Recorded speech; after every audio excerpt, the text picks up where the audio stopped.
किसी को तोड़ना है तो सबसे पहले उसको फाइनेंशियल तोड़िए।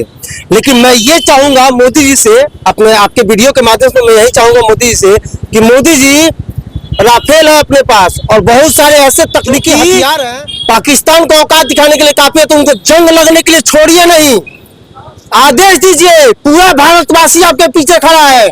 1 महीने तक भूखा रहना पड़े, 1 महीने तक अगर भूखा रहने पड़े तो हम लोग रहेंगे, लेकिन खोलिए उन हथियारों की जंजीरों को और दिखा दीजिए पाकिस्तान को कि हिंदुस्तान देश यही चाहता है कि मोदी जी, हम लोग 10 दिन तक नहीं, 1 साल नहीं, 10 साल तक खाना नहीं खाएंगे, लेकिन मोदी जी इस प्रकार से पाकिस्तान को तहस-नहस कर दीजिए। पाकिस्तान के बाद कोई ऐसा इस्लामिक देश हो जो कि आतंकवाद को बढ़ाने का काम करता है, उसको सबक मिल सके कि हिंदुस्तान के तरफ आज के जो मॉडर्न युग है, इस मॉडर्न युग में जो है हम हथियार से ही केवल लड़ेंगे तो संभव नहीं है। आपको मैं जानकारी के लिए दे दूं कि इजराइल एक छोटे देश पे जो है गाजा पे कब्जा करने के लिए जब उसने हमला में जितने भी जो है रक्षा विशेषज्ञ थे उनका कहना था कि अगर इजराइल गाजा पे हमला करता है तो महज 10 से 15 दिन में जो है गाजा को कहीं ना कहीं इस युद्ध से जीत सकता है। जैसा कि देख सकते हैं अभी हम नरकटियागंज के शहीद चौक पे उपस्थित है और जैसा कि आज का जो मुद्दा है जम्मू कश्मीर के पहलगाम में और उसके क्षेत्र में हुए आतंकी हमला को लेके, तो यहाँ पे उपस्थित और भी लोग हैं। आप बताइए सर, क्या कहते हैं इस हमला को लेके, बोलिए। हम तो यही कहना चाहेंगे कि बहुत ही दर्दनाक घटना है और इस घटना को लेकर के इस प्रकार से जो है राजनीति खेला जा रहा अपने भारत में, ये काफी निंदनीय है। जैसे कि कहा जा रहा है कि मोदी जी जब प्रधानमंत्री नहीं थे जी, उस समय उन्होंने प्रधानमंत्री जो प्रेजेंट थे उस समय उनसे कुछ सवालात किए थे। जैसे कि मोदी जी जब प्रधानमंत्री नहीं थे और उस समय प्रधानमंत्री को उन्होंने कहा था कि अगर हमारे देश में या अगर हमारे देश से एक मेल भी जाता है, एक मैसेज भी जाता है या कॉल भी जाता है या किसी प्रकार का कोई भी कम्युनिकेशन होता है तो प्रधानमंत्री के जानकारी में जरूर होता है। ठीक है। लेकिन अगर इस बार जो हमला हुआ है उसमें कहीं ना कहीं देखा जाए कि बिना मिली भगत का ये हमला नहीं हो सकता है। बिल्कुल। तो मेरे कहने का मतलब ये है कि जैसे कोई ना कोई तो ऐसा होगा जिससे उसकी लिंक होगी, बिल्कुल, कुछ ना कुछ तो कम्युनिकेशन हुआ होगा। बिल्कुल बिल्कुल। लेकिन उसकी खबर इनको क्यों नहीं। अब सुनिए, कोई भी जैसे इस समय घटना जो घटा है, इस समय घटना जो घटा है, आप अभी देखे होंगे कि कुछ दिन 2-3 दिन पहले सर्वदलीय बैठक हुआ था दिल्ली में। उस समय जो है सारे पार्टी के नेता लोग पहुंचे हुए थे, सब लोगों ने समर्थन किया बीजेपी पार्टी का कि हम लोग, आप लोग जो डिसीजन लीजिए वो डिसीजन आपके साथ है। लेकिन फिर भी उसी पार्टी के कुछ ऐसे प्रवक्ता है जो कि सवाल उठाते हैं बीजेपी पे कि आपके रहते हुए आप हमेशा वादा किए थे, फिर भी जो है ये इस प्रकार की घटना घट गया। तो उस समय विपक्ष में थे मोदी जी, उन्होंने अपने विपक्षता का जो भी मतलब था वो काम किए। लेकिन इसका मतलब ये नहीं है कि कोई भी सरकार ये चाहे कि उसके सरकार के टाइम में किसी भी प्रकार का इस तरह का दर्दनाक घटना घटे जी। लेकिन ये जो घटना घटी है जी, यहाँ सवाल किसी पार्टी का नहीं है जी, यहाँ सवाल है कि उन 79 लोगों को जो है जिस कदर जो है नरसंहार किया गया। यहाँ पे एक आप आम आदमी है, हम भी आप देश के नागरिक हैं, हम भी देश के तमाम लोग देश के नागरिक हैं। एज ए देश के नागरिक के हिसाब से देखा जाए तो इस समय क्या ऐसा कुछ होना चाहिए ताकि उनको उसका उल्टा सबक मिल सके। इस समय मैं आपको बता दूं कि पहलगाम का जो घटना घटा है, इसमें पूरा देश यही चाहता है कि मोदी जी, हम लोग 10 दिन तक नहीं, 1 साल नहीं, 10 साल तक खाना नहीं खाएंगे, लेकिन मोदी जी इस प्रकार से पाकिस्तान को तहस-नहस कर दीजिए कि पाकिस्तान के बाद कोई ऐसा इस्लामिक देश हो जो कि आतंकवाद को बढ़ाने का काम करता है, उसको सबक मिल सके कि हिंदुस्तान के तरफ अगर हम आंख उठा के देखेंगे तो हिंदुस्तान इस प्रकार से मेरा करेगा ना, जिस प्रकार से पाकिस्तान नहीं भूला है उस प्रकार से हम भी भूल नहीं पाएंगे। और जिस प्रकार से पाकिस्तान का नामो निशान मिट गया उस प्रकार से मेरा भी नामो निशान मिट जाएगा। नहीं, देखिए आपने जो सवाल किया है कि अभी पाकिस्तान का कौन सा हर्ष किया जाना चाहिए ताकि सच्ची श्रद्धांजलि हो उन 28 जिन निहत्थों पे जो है आतंकवादियों ने कायरता पूर्वक जो हमला किया है। मैं मानता हूं कि वर्तमान में जो भी सीसीएस की बैठक में कैबिनेट ने फैसला लिया है, तमाम सारे जो है देश की सुरक्षा की जितने भी एजेंसियां हैं या अधिकारी हैं, उन्होंने जो फैसला लिया है कि सिंधु जल समझौता को बंद कर दिया गया है। आज आलम यह है कि आज पाकिस्तानी मीडिया चैनल को जब उठा के आप देखिएगा तो वहां पे जो है पानी की अभाव में जो है वहां की जनता अब दर बदर जो है भटकने का प्रयास कर रही है। पहले आपको पता है कि पाकिस्तान में भुखमरी ऐसे ही हुआ था, जिस टाइम जो है 5 किलो आटा के लिए जो है कम से कम 1,000 लोग लंबी लाइन में लगते थे।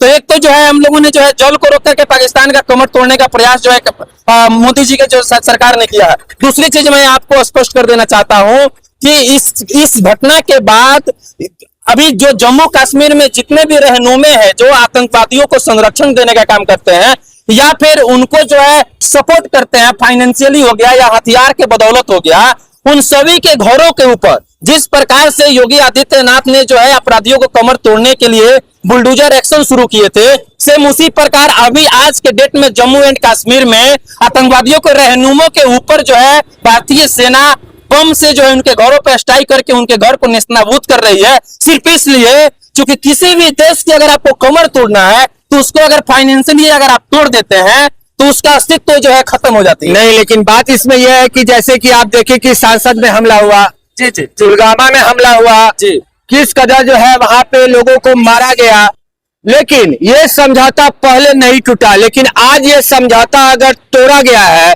जहां तक कहा जा रहा है कि पानी के कमी से दर बदर लोग भटकेंगे, बड़े बड़े शहर जो ऐसे कराची वगैरह में जो शहर है, होटल है या हॉस्पिटल है, वो सब के सब बंद हो जाएंगे।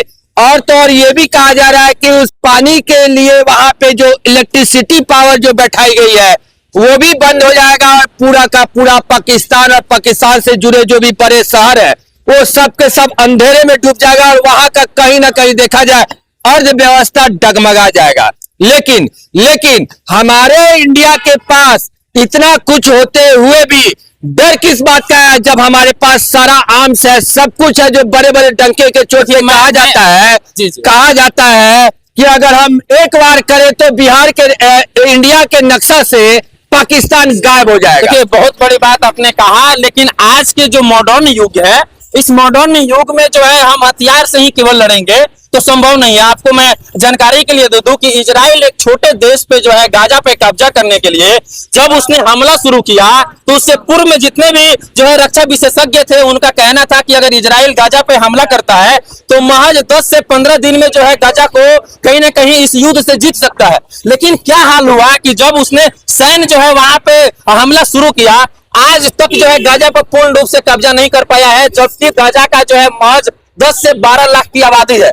लेकिन पाकिस्तान की वर्तमान में जो है 15 करोड़ के आसपास में आबादी है। मैं आपको बता दूं कि ये जो युग है यह सिर्फ हथियारों से लड़ाई लड़ने वाला युग नहीं है। हमने बाला जो है एयर स्ट्राइक भी किया था, उसके बाद पुलवामा अटैक जब हमला हुआ हमारे देश में तो उसके बाद भी हमने एयर स्ट्राइक किया था।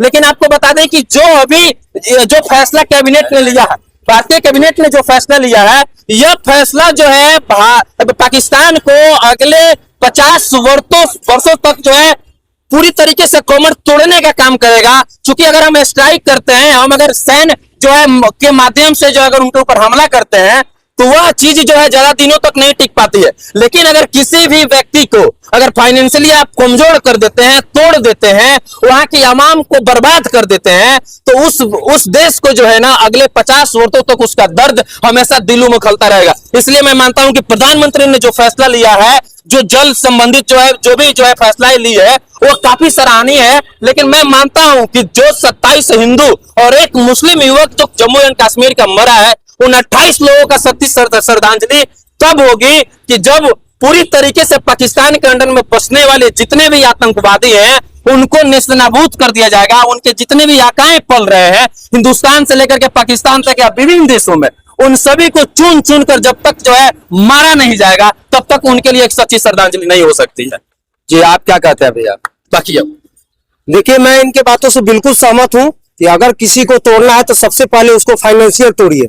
लेकिन मैं ये चाहूंगा मोदी जी से, अपने आपके वीडियो के माध्यम से मैं यही चाहूंगा मोदी जी से कि मोदी जी, राफेल है अपने पास और बहुत सारे ऐसे तकनीकी हथियार हैं जो कि पाकिस्तान को औकात दिखाने के लिए काफी है, तो उनको जंग लगने के लिए छोड़िए नहीं।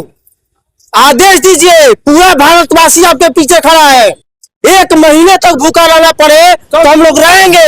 हाँ, हिंदू मार दीजिए हथियार। बिल्कुल 1 महीने तक अगर भूखा रहने पर तो हम लोग रहेंगे, लेकिन खोलिए उन हथियारों की जंजीरों को और दिखा दीजिए पाकिस्तान को कि हिंदुस्तान क्या है और उसका बेटा का औकात क्या है। अगर ये घटना यूएस में या आसाम में या कहीं भी बाहर कंट्री में हुआ होता तो ईंट के जवाब पत्थर से, आप पत्थर का जवाब ईंट से दिया जाता। तो इसमें जो आप कह रहे हैं कि मोदी जी जैसे कि अभी वहां का पानी, सिंधु घाटी का जो पानी ब्लॉक कर देंगे, पानी नहीं मिलेगा, पाकिस्तान का अर्थव्यवस्था डगमगा जाएगा, वहां के लोग में त्राहिमाम होगी, पानी नहीं मिलने से वहां का जो भी धंधा, कोई भी बिजनेस है, जो भी होटल है, हॉस्पिटल है या बड़े बड़े मॉल्स है, या वहां पे जो लोग बसे हुए हैं वो लोग जो है पानी के कारण दर बदर भटकेंगे और भटकने के साथ साथ धीरे धीरे पाकिस्तान की कमर टूटेगी। लेकिन पाकिस्तान जो उसकी ये पहली घटना नहीं है, उसकी ये पहली घटना नहीं है। बार बार उनको जो है ये हमला करते हैं हमारे इंडिया पे, तो उसके लिए उनको एक सही दवा मिलना जरूरी है ताकि वो दवा मिलने के बाद वो होश में आ जाएंगे। देखिए, आपकी जो बात थी ये बिल्कुल सही है।